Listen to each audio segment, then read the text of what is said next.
হত্যার উদ্দেশ্যে জঙ্গি কায়দায় হামলা করেছে মুজিববাদী সন্ত্রাসীরা, বললেন নাহিদ। ৩ দাবিতে ব্লকেট প্রত্যাহার, ২৪ ঘন্টার আলটিমেটাম বৈষম্য বিরোধী আন্দোলনের।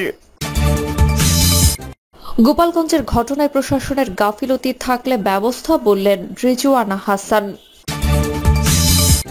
টার্গেট ছিল নাহিদ, হাসনাত ও সার্জিসের গাড়ি। গোপালগঞ্জে বৃহস্পতিবারের এইচএসসি ও সমমান পরীক্ষা স্থগিত। এবং সর্বশেষ জানাবো, গোপালগঞ্জের পরিণতি ধানমন্ডি ৩২ নম্বরের মতো হবে, বললেন রাফিম। এতক্ষণ শুনলেন সংবাদ শিরোনাম, এবারে বিস্তারিত। হত্যার উদ্দেশ্যে জঙ্গি কায়দায় হামলা করেছে মুজিববাদী সন্ত্রাসীরা, বললেন নাহিদ। জাতীয় নাগরিক কমিটির আহ্বায়ক নাহিদ ইসলাম বলেছেন, গোপালগঞ্জের জাতীয় নাগরিক কমিটির পদযাত্রা কর্মসূচিতে মুজিববাদী আদর্শের সন্ত্রাসীরা জঙ্গি স্টাইলে হামলা চালিয়েছে। গণঅভ্যুত্থানের নেতাদের হত্যার উদ্দেশ্যে জঙ্গি কায়দায় তারা হামলা করেছে। হামলায় এনসিপির ৩ জন নেতাকর্মী আহত হয়েছেন। এই হামলা পূর্ব পরিকল্পিত। গোপালগঞ্জের কর্মসূচি পালন শেষে বুধবার রাত 9:30টায় খুলনা প্রেস ক্লাবে অনুষ্ঠিত সংবাদ সম্মেলনে তিনি এসব কথা বলেন।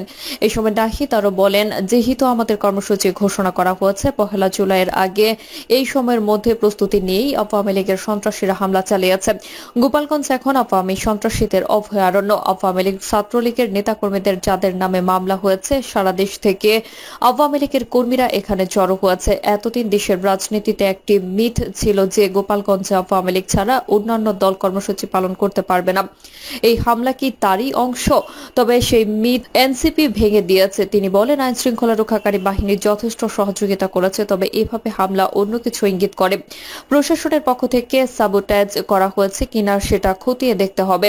এই হামলা দীর্ঘ পরিকল্পনার ফসল বলে তিনি মন্তব্য করেন। স্টেজে হামলা, পুলিশের গাড়িতে আগুন দেওয়া হয়েছে। মুজিববাদের বিরুদ্ধে যে লড়াই এনসিপি তা অব্যাহত রাখবে। হামলার পর সারা দেশে বিভিন্ন দল ও মতের মানুষ যেভাবে প্রতিবাদ জানিয়ে এনসিপির পাশে দাঁড়িয়েছে, তাতে তিনি সকলের প্রতি কৃতজ্ঞতা প্রকাশ করে নাহিদ বলেন, আমরা বিভিন্ন জেলায় জেলায় গিয়ে সেখানকার সমস্যা সম্ভাবনা নিয়ে কথা বলছি, জুলাই অভ্যুত্থান নিয়ে কথা বলছি, একই সঙ্গে এনসিপির পরিচিতি তুলে ধরেছি। আমাদের সেখান থেকে মাদারীপুর ও শরীয়তপুরে কর্মসূচি ছিল। সেখান থেকে ফেরার পথে আমাদের ওপর হামলা চালাই। এই হামলায় আওয়ামী লীগের ফ্যাসিস্ট রূপের প্রকাশ ঘটেছে জনগণের সামনে। আপাতত আমরা এই 2 জেলার কর্মসূচি স্থগিত রাখছি। একই সঙ্গে মুজিববাদী সন্ত্রাসীদের হামলার প্রতিবাদে বৃহস্পতিবার সারা দেশে বিক্ষোভ সমাবেশ পালন করবে এনসিপি। ৩ দাবিতে ব্লকেট প্রত্যাহার, ২৪ ঘন্টার আলটিমেটাম বৈষম্য বিরোধী আন্দোলনের। গোপালগঞ্জে জুলাইয়ের সম্মুখ সারির নেতাদের উপর হামলা, ২৪ ঘন্টার মধ্যে গোপালগঞ্জ সহ সারা দেশে আওয়ামী সন্ত্রাসীদের দ্রুত গ্রেফতার ও বিচার এবং অবিলম্বে জুলাই ঘোষণাপত্র দেওয়ার দাবি জানিয়ে পূর্ব ঘোষিত সারা দেশের ব্লকেট কর্মসূচি প্রত্যাহার করেছে বৈষম্য বিরোধী ছাত্র আন্দোলন। বুধবার সন্ধ্যা 7টায় রাজধানীর শাহবাগে জাতীয় জাদুঘরের সামনে এক সংবাদ সম্মেলনে ৩ দফা দাবি ও ২৪ ঘন্টার আলটিমেটাম দেয় বৈষম্য বিরোধী ছাত্র আন্দোলন। সংবাদ সম্মেলনে বৈষম্য বিরোধী ছাত্র আন্দোলনের সভাপতি রিফাত রশিদ বলেন, গোপালগঞ্জে যা শুরু হয়েছে সেখানে স্বৈরাচারী শেখ হাসিনা এবং দিল্লি এদের চক্রান্তে গোপালগঞ্জের মধ্যে একটা প্রক্সি স্টেট কায়েম করেছে। সেখানকার সার্বভৌমত্ব নিয়ন্ত্রণ করছে স্বৈরাচারী হাসিনা এবং দিল্লির মসনদে বসে থাকা ওই লুটেরা, যারা বাংলাদেশের স্বাধীনতা সার্বভৌমত্বকে সবসময় ছিনিয়ে নিতে চায়। আমরা স্পষ্টভাবে বলতে চাই, এই প্রক্সি স্টেট খেলা আমরা হতে দেব না।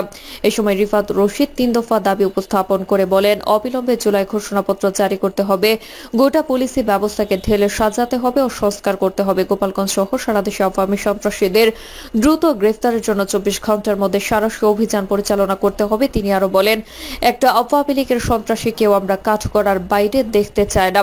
আমরা ২৪ ঘন্টার আলটিমেটাম দিচ্ছি। এই আলটিমেটামের মধ্য দিয়ে আমাদের যে চলমান ব্লকেট কর্মসূচি তা তুলে নিচ্ছে এবং অভিযান পরিচালনার উপর কঠোর নজরদারি রাখবো। এই যৌথ বাহিনী ব্যর্থ হয়, তাহলে জুলাইয়ের ছাত্র জনতা 1 বছর পর আবারও জুলাইয়ে মাঠে নেমে কঠোর থেকে কঠোর কর্মসূচি পালন করবে এবং সারা বাংলাদেশ জুলাইয়ের মতো আবারও অচল করে দেওয়া হবে।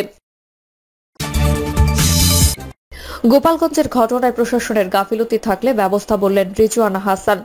অন্তর্বর্তীকালীন সরকারের পরিবেশ, বন ও জলবায়ু পরিবর্তন বিষয়ক উপদেষ্টা সৈয়দা রেজওয়ানা হাসান বলেছেন, আমি শুনেছি প্রশাসনের পক্ষ থেকে বলা হয়েছে সবকিছু ঠিক আছে, কিন্তু যদি আমরা দেখি প্রশাসন ভুল তথ্য দিয়েছে এবং দায়িত্বহীনতা দেখিয়েছে তবে অবশ্যই তা খতিয়ে দেখা হবে এবং জানা দরকার কেন এমন গাফিলতি ঘটেছে। গোপালগঞ্জে এনসিপি নেতাকর্মীদের উপর হামলার ঘটনায় যদি প্রশাসনের কোনো গাফিলতি থাকে তবে সংশ্লিষ্টদের বিরুদ্ধে প্রয়োজনীয় ব্যবস্থা নেওয়া হবে। উপদেষ্টা বলেন, আওয়ামী লীগের বিচার শুরু হয়ে গেছে। বিচার প্রক্রিয়ায় একটি ধাপ ছিল জনগণের প্রতিক্রিয়া, সেটি ইতিমধ্যে ঘটেছে। এখন বিচারিক কার্যক্রম চলছে, আদালত ঠিক করবে তাদের কি শাস্তি হবে। তিনি আরো বলেন, আমরা দায়িত্ব নেওয়ার সময় বিচার বিভাগ, প্রশাসন কোনোটাই আমাদের সঙ্গে ছিল না, কিন্তু আমরা সেই সবকে একত্র করে বিচার প্রক্রিয়া শুরু করেছি এবং তা সরাসরি সম্প্রচার করেছি। আমরা চাচ্ছি যত দ্রুত সম্ভব ট্রাইব্যুনাল খুলে বিচার শেষ করা, যাতে এই বিচার আমাদের দায়িত্বকালে সম্পন্ন হয়। টার্গেট ছিল নাহিদ, হাসনাত ও সার্জিসের গাড়ি। গোপালগঞ্জের ঘটনায় নাহিদ ইসলাম, হাসনাত আব্দুল্লাহ ও সার্জিস আলমের গাড়ি টার্গেট ছিল বলে মন্তব্য করেছেন জাতীয় নাগরিক পার্টির যুগ্ম মুখ্য সমন্বয়ক আরিফুর রহমান তুহিন। ফেসবুক পোস্টে আরিফুর রহমান তুহিন লেখেন, টার্গেট ছিল নাহিদ, হাসনাত ও সার্জিসের গাড়ি। সন্ত্রাসীরা জানতো না যে আমি ওদেরকে জোর করে সেনাবাহিনীর এপিসিতে তুলে দিয়েছি, তাই ওরা এই 3টা গাড়িকে লক্ষ্য করেই গুলি ও বোমা ছুড়ে। রাস্তায় রাস্তায় গান পাউডার ও পেট্রোল ছড়ানো ছিল, সর্বত্র গাছ ফেলে রাখা হয়। আমি নিজেই নাহিদ ইসলামের গাড়িতে ছিলাম এবং বিকট শব্দে একটা বোমা পড়তেছিল। আমাদের 4টা ছেলে বোমার আঘাতে মারাত্মক আহত ও একজন নিখোঁজ আছেন। গোপালগঞ্জে বৃহস্পতিবারের এইচএসসি ও সমমান পরীক্ষা স্থগিত। গোপালগঞ্জে আগামীকাল বৃহস্পতিবার অনুষ্ঠিতব্য এইচএসসি, আলিম ও সমমানের সব পরীক্ষা স্থগিত করা হয়েছে। এদিন জেলায় থাকা ঢাকা বোর্ডের অধীন এইচএসসি, মাদ্রাসা বোর্ডের অধীন আলিম ও কারিগরি বোর্ডের অধীন এইচএসসি পরীক্ষা স্থগিত থাকবে। তবে দেশের অন্যান্য সব জেলায় যথাসময়ে যথারীতি পরীক্ষা অনুষ্ঠিত হবে। বুধবার রাতে বাংলাদেশ আন্তঃশিক্ষা বোর্ড সমন্বয় কমিটির সভাপতি ও ঢাকা বোর্ডের চেয়ারম্যান অধ্যাপক ডক্টর খন্দকার এহসানুল কবিরের সই করা বিজ্ঞপ্তিতে এই তথ্য জানানো হয়। বিজ্ঞপ্তিতে বলা হয়, ঢাকা শিক্ষা বোর্ডের আওতাধীন গোপালগঞ্জ জেলার আইন শৃঙ্খলা পরিস্থিতি বিবেচনায় এবং এইচএসসি পরীক্ষার্থীদের নিরাপত্তার লক্ষ্যে আগামীকাল অনুষ্ঠিতব্য ভূগোল দ্বিতীয় পত্র পরীক্ষা স্থগিত করা হলো। তবে ঢাকা শিক্ষা বোর্ডের অন্যান্য জেলা সহ সকল সাধারণ শিক্ষা বোর্ডের বৃহস্পতিবারের পরীক্ষা যথারীতি অনুষ্ঠিত হবে। এতে আরো বলা হয়, গোপালগঞ্জ জেলায় স্থগিতকৃত ভূগোল দ্বিতীয় পত্র পরীক্ষার পরিবর্তন সময়সূচি বিজ্ঞপ্তির মাধ্যমে পরিবর্তিতে জানিয়ে দেওয়া হবে। এদিকে মাদ্রাসা শিক্ষা বোর্ডের অধীনে চলমান আলিমের বৃহস্পতিবারের পরীক্ষাও গোপালগঞ্জ জেলায় স্থগিত করা হয়েছে। মাদ্রাসা বোর্ডের চেয়ারম্যান অধ্যাপক মিয়া মোহাম্মদ নুরুল হক তথ্য নিশ্চিত করেছেন। তিনি বলেন, শুধু গোপালগঞ্জ জেলার পরীক্ষা স্থগিত হয়েছে, দেশের অন্য সব স্থানে পরীক্ষা চলবে। অন্যদিকে কারিগরি শিক্ষা বোর্ড পরীক্ষা নিয়ন্ত্রক প্রকৌশলী আবুল কালাম আজাদ বলেন, কারিগরি শিক্ষা বোর্ডের অধীনে শুধু গোপালগঞ্জ জেলার পরীক্ষা স্থগিত করা হয়েছে। বোর্ডের প্রকাশিত সময়সূচি অনুযায়ী বৃহস্পতিবার সকাল 10টা থেকে দুপুর 1টা পর্যন্ত এইচএসসির ভূগোল দ্বিতীয় পত্র পরীক্ষা অনুষ্ঠিত হওয়ার কথা ছিল, আর দুপুর 2টা থেকে বিকেল 5টা পর্যন্ত উচ্চাঙ্গ সঙ্গীত দ্বিতীয়ত, আরবি দ্বিতীয় পত্র এবং পালি দ্বিতীয় পত্র পরীক্ষা হওয়ার কথা ছিল। মাদ্রাসা বোর্ডের সময়সূচি অনুযায়ী বৃহস্পতিবার আলিমের আলফিক প্রথম পরীক্ষা অনুষ্ঠিত হওয়ার কথা ছিল। আর কারিগরি শিক্ষা বোর্ডের সূচি অনুযায়ী কম্পিউটারাইজড অ্যাকাউন্টিং সিস্টেম 1 ও production planning control and costing পরীক্ষা অনুষ্ঠিত হওয়ার কথা ছিল। গোপালগঞ্জে জাতীয় নাগরিক কমিটির সমাবেশে ঘিরে হামলা, সংঘর্ষ ও প্রাণহানির ঘটনার পর জেলাটিতে বুধবার রাত 8টা থেকে কারফিউ জারি করা হয়েছে। আগামীকাল সন্ধ্যা 6টা পর্যন্ত কারফিউ বলবৎ থাকবে। গোপালগঞ্জের পরিণতি ধানমন্ডি 32 নম্বরের মতো হবে বললেন রাফি।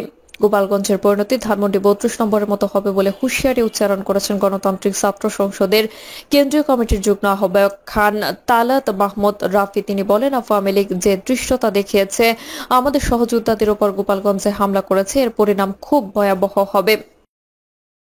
প্রিয় দর্শক, এই ছিল এখনকার সর্বশেষ সংবাদ। আপনি সব সংবাদ পেতে চ্যানেলটি সাবস্ক্রাইব করে বেল আইকনটি ক্লিক করে রাখুন।